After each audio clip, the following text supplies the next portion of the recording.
Hello! I am not in my reading chair. I wanted to film just a chatty video talking about books and just my thoughts on September. It's in my head fall now, and that's my favorite time of year, which means my favorite types of books. And so I just wanted to chat a little bit completely informally, and I figured it would be kind of fun to do it while I'm already doing something that I was going to be doing anyway, which is preparing some food for the week. Speaking of books, I know that this is a cookbook, but it is a book.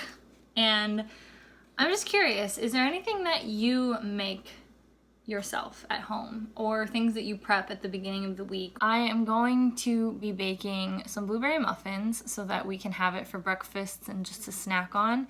I also am going to make some granola for my yogurt breakfasts, and I'm going to get some grapes prepared so that we can have them to easily grab and munch on. So while I do that, I figure it would be kind of fun to chat about books as I do it. I have to step back. I don't have the best camera angle. You probably won't really get to see what's happening in the bowls, but I mean, you know what things look like when they're mixed together. It's more just chatting. This video I know won't be for everyone. It might not even be for me when I'm editing it. We'll see.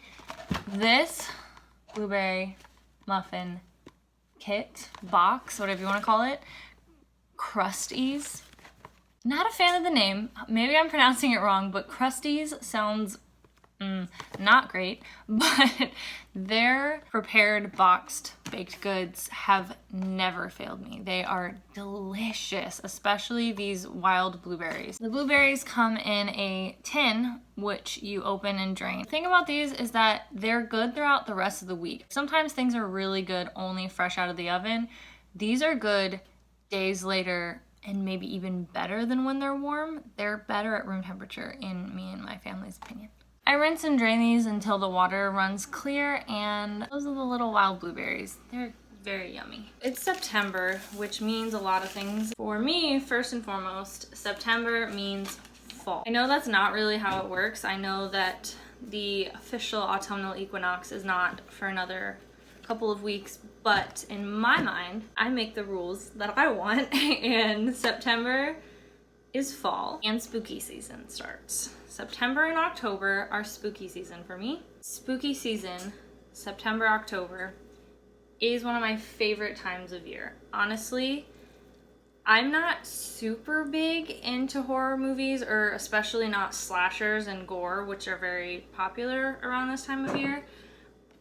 I just like spooky things, or I think I've heard people say spoopy. Almost like cute spooky.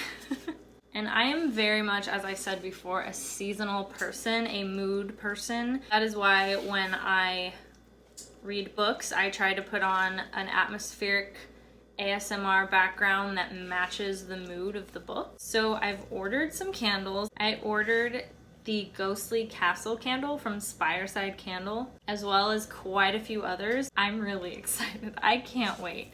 And what I did the other day, which was so far the highlight of, oh gosh, it was just the highlight of my week, was I sat down and I made a list of all of the spooky type books that I want to read this season. I don't want to say that I'm going to be reading any of these and then it fall through and then I feel guilty. But I would like to talk about some of my most exciting books that I can't wait to read. The one that I'm probably going to be reading first is Mexican Gothic. Mexican Gothic by Silvia Moreno Garcia. It just sounds like everything I want in a Gothic horror type vibe book. I say that it sounds like everything I wanted, yet I don't actually know anything about the plot that much. Favorite book this year probably was Rebecca by Daphne du Maurier, because it surprised me so much and just completely caught my whole attention. And so now I've realized Gothic type novels I love. Although I did read that one by Ruth Ware, The Death of Mrs. Westaway. Does that sound right? Something along those lines. The cover and I think the intent was to have Gothic vibes, but I thought it was pretty not great. I didn't care for the plot and the supposed like plot twists, and just, it was not, it was just whatever for me. But Rebecca though, and hopefully Mexican Gothic. I hope I love Mexican Gothic as well. My favorite Halloween time books is the Diviner series. Those books by Libba Bray. I've read the first two. The first one was great. The second one I kind of liked quite a bit less than the first one. I love atmosphere. I love the environment, and I think that's part of what makes these books so good. But sometimes she would spend entire paragraphs just talking about things going on outside around everything, and it got to be just like so repetitive sometimes that I would just skip it. Not things that were relatable to anything. It would just set the feeling, the vibe of the eeriness of like the countryside or the city or things like that. If you've read it, I think you'll know what I'm talking about. And sometimes it just got to be too much for me. So as much as I didn't care that much for that, I loved this series I liked quite a bit of the characters, the setting being in the 1920s, and just to see where she goes with it. I'm just very curious. So the third book that I have on hold at the library is Before the Devil Breaks You. And then the fourth and final book is King of Crows. I don't know that I'm gonna be able to read The King of Crows. I might save that for next year or later in this season, but I for sure want to at least read Before the Devil Breaks You, because the past 2 years I would read a book in the Diviner series, and to me, like, that's the signal for Halloween time, when I get to be in the Diviner series. Let me think, what else? So did I say for me, this time of year that I like reading spooky things is September, October, and even going into November? I kind of think of November and December as Christmas time, so, you know, both, but I try to hang on to the Halloween time even throughout November. I just don't think of it as Halloween time, I just think of it more as like the fall atmosphere. So for me, something that I love, I'm filling the muffin tins right now, is Disney. Walt Disney, Disney history, Disneyland. Definitely love the park so much, and the movies, and just all of the history surrounding it. And one of my favorite rides there is Haunted Mansion. Like many people love Haunted Mansion, obviously. And it's one of my favorites too. That kind of vibe and atmosphere is my favorite. And I just really, really wish they would make more books and movies centered around a haunted house type thing like that. I know there are quite a bit, but they're never good. I don't know, I'm really picky. I really liked the Haunted Mansion live action they did with Eddie Murphy. I really liked it, but the problem is it was more of a comedy, because I mean, that was the intent. They wanted it to be, because Haunted Mansion in and of itself is kind of, it has some funny things. It's not just all horrifying, or else, you know, kids wouldn't want to go on it. So I understand making a Haunted Mansion movie be kid friendly, but I want a Haunted Mansion live action type movie. It doesn't even have to be Disney. I just mean that's what I like in movies and books. I like Home Before Dark by Riley Sager. I just read that recently, and that was exactly what I mean. I like the haunted paranormal house aspect. My problem is most of the time it actually ends up not being paranormal. I want it to be paranormal. So that's what I look for in books. Like The Shining. I really, really, really liked The Shining when I was a teenager, and I'm rereading it right now as well. So hopefully I will still like it as an adult. So what I'm trying to get at here with all this talk about Haunted Mansion, I'm just trying to set the scene of like my preferences in regards to scary stories slash what I will really love. Here's the muffins, by the way. So I've looked it up before to see if there are any books that are like haunted house books. In my search for a book or stories that are Haunted Mansion-esque, I discovered the author Darcy Coates. I haven't read any of their books yet, but The one that I saw that interested me was Craven Manor. Craven Manor reminded me of, again, a haunted mansion, a manor, except that I can't find it anywhere. It's not at any of my libraries. It's not on any of the e-library apps that I have, and I don't really want to buy it yet because I'm nervous about going into a new author and not liking their writing or what they do with the plot, especially when it comes to the horror genre. My library did have The Haunting of Ashburn House by Darcy Coates, so I put that on hold too. So I know for sure I will be picking up Before the Devil Breaks You by Libba Bray and The Haunting of Ashburn House by Darcy Coates. My hope is that I really love The Haunting of Ashburn House and then I can dive into the rest of Darcy Coates' books. Before? Alright, and here is the after. Delicious blueberry muffins. Now I'm gonna make some granola. I modify it a lot from a lot of recipes that I followed, so I don't really have a recipe to share or anything. Granola is really flexible. You can do whatever you want. And I'm really basic. Mine's just honey and a tiny bit of maple syrup, but mostly like honey is my main additive with everything else. The other thing that I'm really excited about in book news is The Invisible Life of Addie LaRue. Oh my gosh, by V.E. Schwab.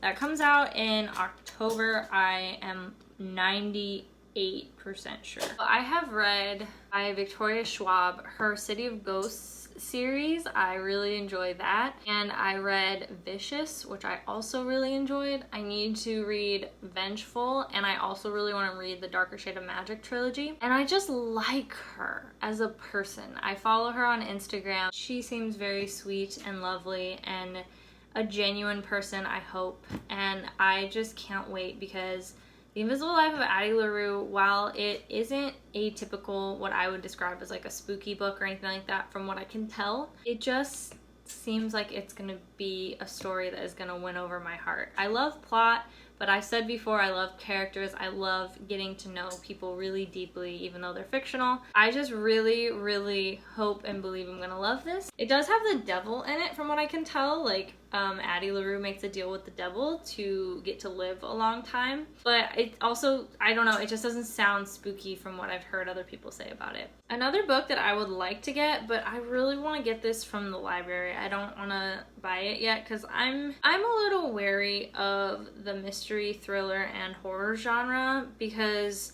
I just have been disappointed so many times. I feel like a lot of times it can go really cheesy or ridiculous, or I'm finding a lot lately kind of problematic as well, and I just don't want to invest money in that when I'm not sure I'm gonna love it. So I'd like to get this from the library, and that is Horrid by Katrina Leno. I've never read any Katrina Leno books, but when I saw what Horrid was about, it just piqued my interest. It sounds like it's about a teenage girl and her mom returning back to her mom's childhood home. There's something upstairs, either upstairs or in the attic, and is it an actual person? Is it something actually up there, or is it something paranormal or haunting? Who knows? That's what I want to find out. What I have here is some brown sugar, some honey, and I'm gonna put in some vanilla extract, some vegetable oil, and salt. In personal news, I am going to be moving in a month from not just apartments, but I'm going to actually be moving states. Well, I'm struggling. I am trying to decide if I really want to do weekly reading vlogs or not. I think I might do a trial week where I see how it goes, and if I don't end up doing it very well, I might just, woo! See? This is why you wear an apron. Because I got honey on it, and that would have been on my skirt if I had not worn this. So yeah, I really need to decide if I want or don't want to do about $1. Weekly reading vlogs. And as I said, as you've probably seen, my intention with my channel is very casual. I don't feel the pressure. I don't feel like I need to be posting things just because I want to get a bunch of subscribers. I want to talk to people, and I have met some really wonderful, wonderful people to talk to. So I'm happy. It's just things that I really want to, that will be creative for me, that I really want to film. need to bust out my second bear because this one is empty. So thank you if you still watch these. Like, thank you so much for being my friend and sticking with me even though I'm not like a typical YouTuber who uploads all the time. This is my giant bowl of granola. And here's a trick. You know how parchment paper rolls up like this on the edges? And I don't know if anybody struggles with this, but you just do that.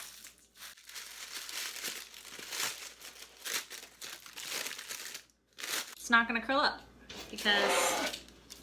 but it does the same exact job. It doesn't matter that it's wrinkled up. It's still parchment paper and it's still doing its job. So once that goes off telling me it's at 350, I'm gonna put this in the oven for like 20 to 30 minutes, but you really have to keep an eye on granola and make sure it doesn't burn. Like, it'll get a little golden when you cook it, but if it starts to get brown, it is gonna be too burnt and it doesn't taste good. For me anyway. Keep an eye on it, and every like 7 to 10 minutes stir it around. Once it cools completely, I will break it up and put it into one of these, and then that way throughout the week I can just grab and snack or put it in my yogurt, which is basically what I do most of the time. Okay, the next thing I'm gonna do is I am going to wash some grapes. If you don't ever do that, or if you find your grapes going bad, there might be some tips here that you might like. Maybe this is all old news that everybody knows, but I'm just gonna do it. That's what I do.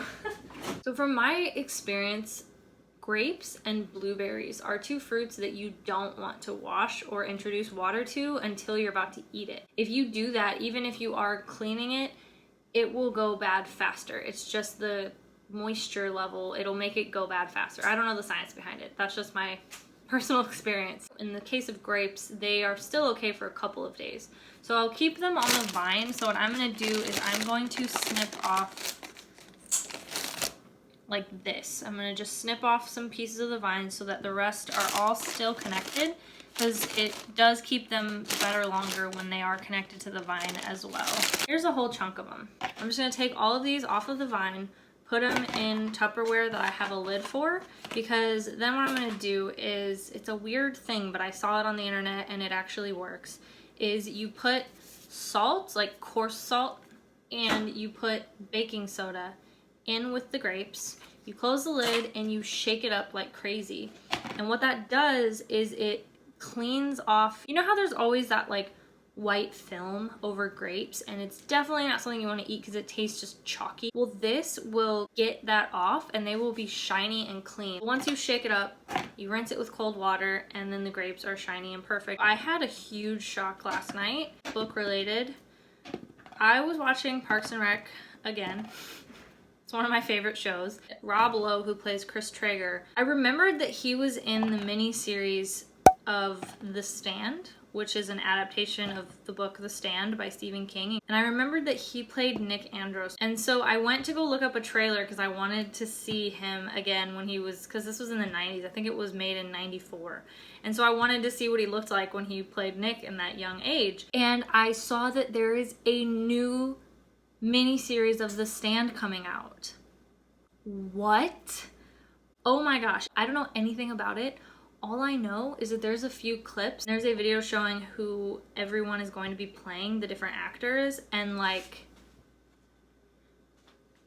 Alexander Skarsgård is gonna be Randall Flagg. I always hesitate to judge casting if you haven't seen at least a trailer yet, because sometimes actors can freaking act and they can just bring a character to life that you never would have thought that they would have been able to. Like, I'm very, very curious to see how Robert Pattinson plays Batman, because that's another case of like, casting was questionable. But again, like, people usually know what they're doing. If they're gonna cast an unlikely actor in a role, it's probably because the actor showed some stuff. They showed up, they created the character in such a really compelling, and hopefully if it's based on like a book, a true way. Alexander Skarsgård as Randall Flagg, like, I'm very curious to see how he's gonna play that kind of character.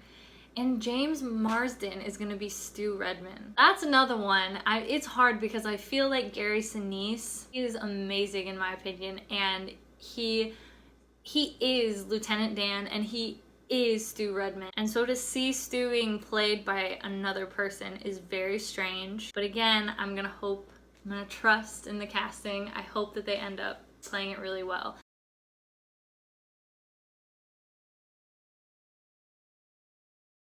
That was a major shock for me. I was not expecting to see that they were making, or did make already, a new miniseries of The Stand. The odds of that too, that I had looked it up just out of nowhere just because I thought, oh, he played Nick Andros. Like, it was strange, but I'm very curious. I'm gonna rinse this with cold water now.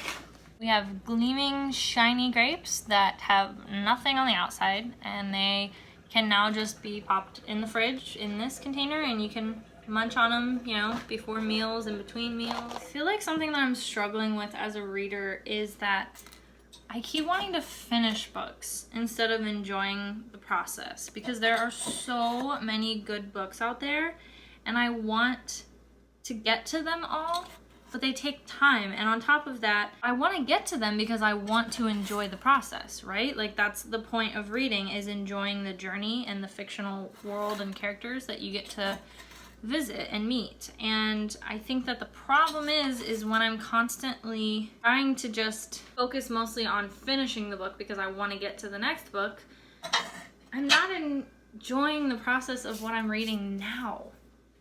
And the problem is I'm aware of that and I don't know what the solution is, because I keep telling myself, slow down, just enjoy it. But then when I have these Libby holds popping up, being like, okay, this book's ready, this book's ready, are you gonna download it? I cannot tell you how many times I keep sending things back to be sent to me later, and that frustrates me. I like to complete things, so I don't know. That's something that I've just been having a hard time with as a reader, is that I've been reading a lot, but I feel like I'm not satisfied until I finish the book. But then there's always gonna be another book, so you're always going to be chasing that feeling of the satisfaction of completing a book. So I really need to work hard on changing my perspective. And just knowing that it's a problem isn't enough, you know, because I know it's a problem and it's not helping it. So just knowing it's a problem isn't enough. I need to figure out some way to actually switch my mind. Is anybody else having struggles like that? Please tell me it's not just me. And the thing is, though, I can't even blame BookTube, because as I said, I only post on BookTube when I want to. So it's not like I set myself a strict, okay, TBR, you need to read these, you need to read these. I do whatever I want to do when it comes to reading. So BookTube isn't the problem for me. It's myself. How? How do I get better at that? How do I change my mind to focus on just enjoying the experience instead of trying to get to the next book all the time? Maybe you can help me. So here's my blueberry muffins. And the granola is done. I just mixed it all up and I'm gonna let it cool off now. And when it does that, it's gonna harden. And then, like I said, I'm gonna put it in this Ziploc bag for the week. I know this was kind of strange and not typical at all, which is the definition of strange, but thank you for watching if you did. I just wanted to chat about books in a casual way while I did stuff that I was gonna be doing anyway, so I thought I would do it with the camera, which would, I guess, be you. So thank you, take care, bye. It means a lot of things this year, actually. I probably shouldn't make sounds while I talk. This is hard to do this and talk at the same time. Stir together water, oil, eggs. Eggs! Duh. Yeah, it's funny. I tend to wear skirts a lot. I really just love them. I'm most comfortable in skirts. But the funny thing is, because I'm on camera and you only see like from here up, you just see my really plain, boring shirt, because I usually wear just a plain shirt with a skirt. This is when I try what's left on the spatula after I mix it up and make sure that it tastes delicious. And it does. Like our spoon holder? What do you call it? I don't know. It's Mickey Mouse's hand. I think his name was Nick Andros. Isn't Nick Ambrose from, like, Ambrose sounds like it was from the Laura Jean books. It is Nick Andros. Okay, I was just checking. Oh,